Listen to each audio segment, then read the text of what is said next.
Extreme weather in the United States has become more common, with heat waves plaguing large swathes of the country.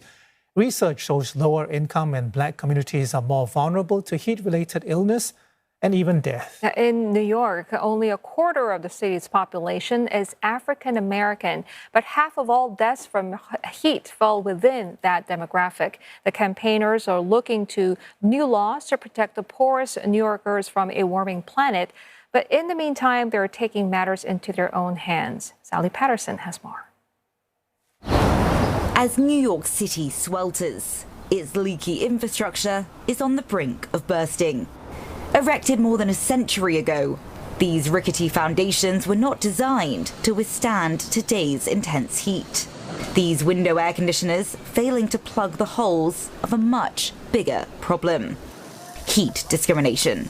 Research shows Black New Yorkers are disproportionately affected by ever-worsening heat waves. It's very, very hot, extremely hot.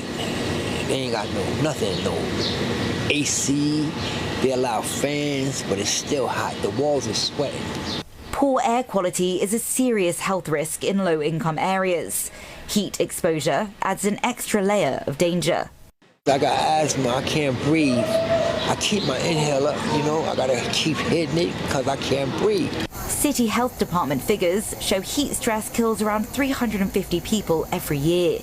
Black residents are twice as likely to die as their white neighbors. Here, this is what we call NYCHA, so this is public housing.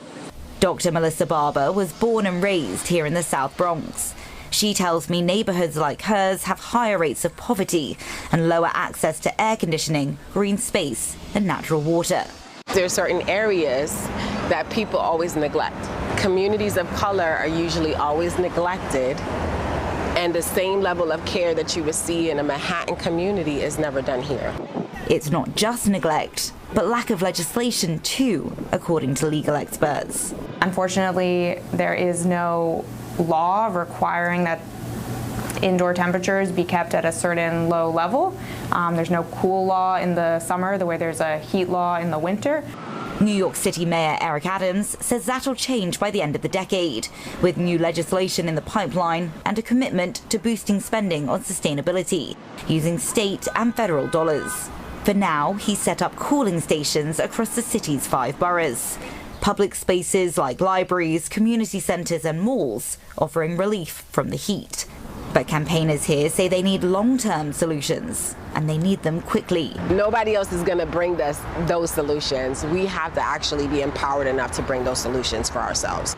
State, city and charitable funds make that possible, like planting these community gardens as an antidote to the toxic fumes from surrounding motorways, and installing these air quality monitors around the neighborhood to show how badly they're suffering as new, wealthier residents move in down the street. That public housing here in the Bronx lies literally in the shadow of these brand new complexes. They're well built, well maintained and complete with air conditioning. That's a far cry from the buildings they overlook, which house some of the poorest communities in New York City.